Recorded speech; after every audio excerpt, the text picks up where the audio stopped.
welterweight champion, actually looking to become unified champion now against Sebastian.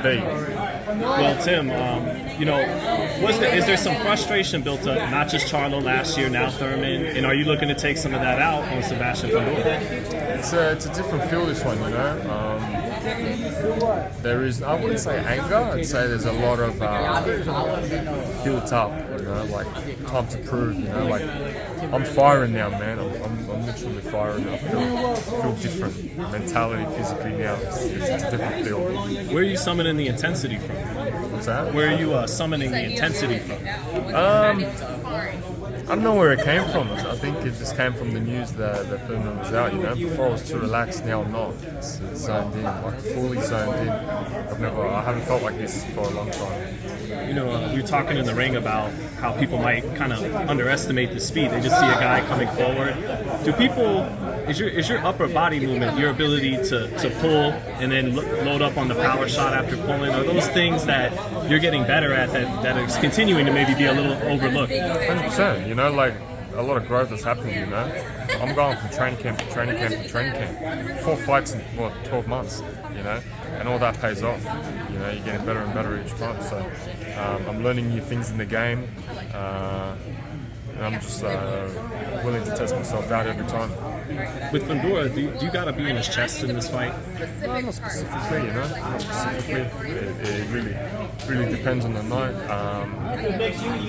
They underestimate my skills, What do you feel Fundora's best attribute is as far as something you really have to be on alert for? I think it's quite obvious, man. Honestly, he's tall. But he doesn't use it though, Tim. He fights on the inside. He doesn't use his height and reach. Yeah, but he's tall, but he uses his uppercuts to his advantage. And his uppercuts are quite long. Inside work. Yeah, and a lot of people have the same game plan. Just get inside because he's tall. Listen, not to overlook this fight, but Crawford activated his mandatory to fight you next, according to the WBO. Yeah. How excited are you for that? And what's your message to Crawford if he's listening? Yeah, that's great, man. That's an opportunity to become a great for sure. This is the first opportunity to do things that no one else does, to save the show, to still start this historic card, and once the opportunity arises for Crawford, then that's going to be a wall. How different is the kind of pressure you could apply versus like what Spence did? Because Spence tried to apply pressure and just the counter punching was like a buzzsaw he walked into. Yeah. Why wouldn't that be the case with you, potentially applying pressure? Yeah, I think, in my opinion, Spence was, I don't know, it didn't look the same, in my opinion. I don't know, from the get-go, he was off balance. Maybe weight trained. It was different. And me and him are completely different style. He's southpaw, I'm orthodox. Yeah, so it's mixed. It got talked about a little bit for June or July. Is that too quick a turnaround for a big fight like Crawford? Or it could be Crawford. June, July. So what is it now? March. Yeah. I've had 4 fights in 12 months. So. It's kind of the exception to the rule these days. It's part of the plan. Hey, listen, Canelo said he will only fight Benavidez for between 150 and 200 million. What's your thoughts? How much? 150 to 200 million. Damn, bro.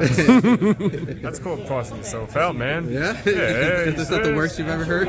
Far out. Guaranteed. Yeah, right. Oh, no comment on that, man. That he gets the pay-per-view rights too, right? Yeah, 100% pay-per-view rights. Yeah, Benavidez should pay him as well, right? Benavidez responded by saying that hopefully he gets the money so he can have enough money to buy a pair of balls after it's all said and done. Man, I don't know, man. I guess Canelo, he's got that position now that he is the number 1 man in boxing, so he can say figures, but talking about figures like that, that's mind blowing. Why do you think that's a thing in boxing? You've done enough, you've earned the right to pick and choose who you fight. That doesn't happen in football, basketball. Yeah. And boxing's different, I get it, but why do you think that is? I don't know, man. I really don't know. Should we be the phase best. it out? It should be the best foot to fight the best. all right, make it an even field. Let the promoters get some money. Let the trainers get some money, the managers. Let everyone have a little bit of a piece of the share. Of course, the fighters should get the most, but don't put unrealistic numbers. Who do you think is the tougher fight for you? Obviously, styles make fights, but Keith Thurman falling out. Yeah. A lot of people were overlooking you. He himself said you were nothing but a flat-footed Mexican. Do you think that Fundora stylistically is a tougher fight for you, or do you think it would have been Thurman because of all his experience and whatnot? No, I think Fundora, for sure. You know, like his height, his awkwardness. You know, that always presents a tremendous task. You know, it's the what if? How do you get inside? How do you fight him? You know, he's got natural God-given attributes. You know. Adam Haney. Next weekend for your manager, obviously Liam Wilson fighting in Arizona against Oscar Valdez.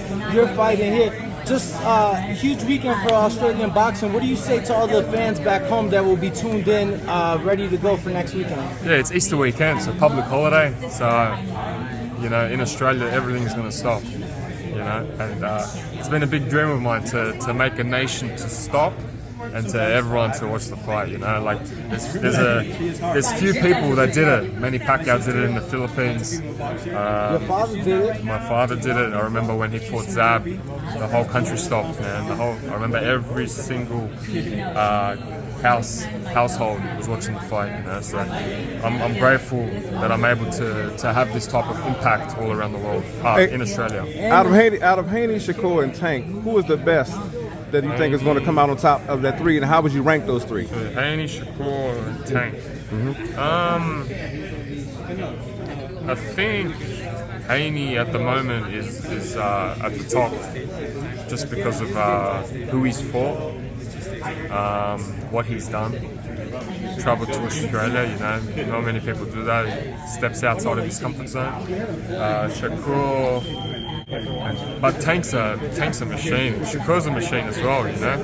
That's a hard question, man. I don't know. We'll put them all three together. Well, what do you think of Haney's fight with Garcia? Yeah, I think Haney takes him to school, in all honesty, in my opinion. I think Haney's switched on, you know. He's got his training camp right, and that all plays a part, you know. He's got no distractions. He's like this. What do you make of Garcia heading into the fight? There's too much going on. You know, all that plays a part. When you've got too much going on, you're not zoned in.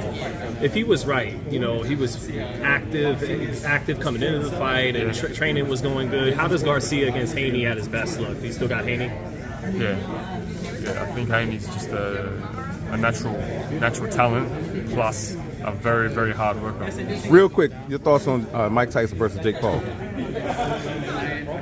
I hope Mike Tyson, man, can do something, man, because he's a legend. You say hope like you're concerned, like that's his Of course, he's 60 years old. You know? age is it's not just a number. 56. That's how R. Kelly that. Also, thanks.